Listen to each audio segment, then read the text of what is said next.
So much to cover with Jeanne Mancini, president of March for Life. Donald Trump coming out with this statement that women who had abortions should be punished. What's the reaction to that? Unbelievable. So out of touch with the pro-life movement, but out of touch with women. I mean, the last thing that a woman needs who's made that terrible, sad choice is punishment. She needs hope and healing. She needs mercy. And so we've been, putting out press releases and doing whatever we can to kind of roll this back. It's terrible.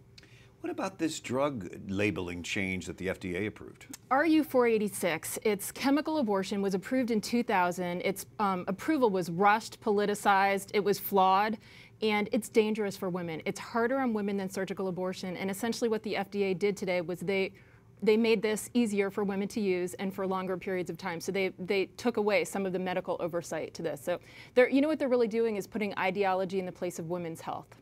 In Virginia, the governor vetoes a bill that would have taken some money away from Planned Parenthood. Is this a trend we're seeing?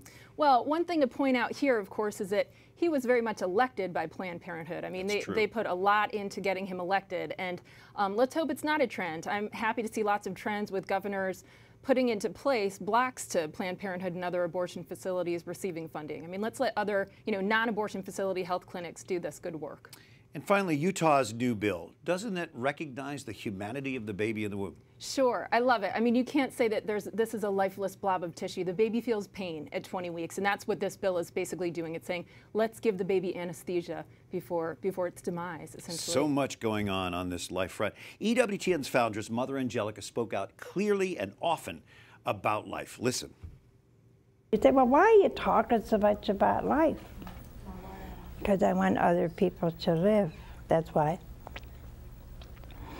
It's a teaching of the Lord that God alone gives life and God alone takes life.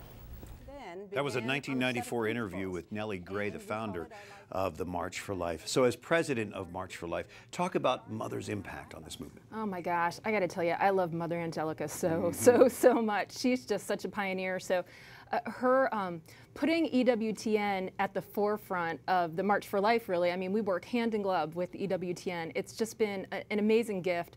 Probably 85% of people who watch the March for Life on TV watch it through EWTN, and we work so closely together in preparing it. So I'm so grateful to Mother for doing that, for making the March for Life really important, but also her catechism, her evangelizing, everything, it just had at the crux of it the church's teachings and the respect for the inherent dignity of the human person, even when it's tough to talk about.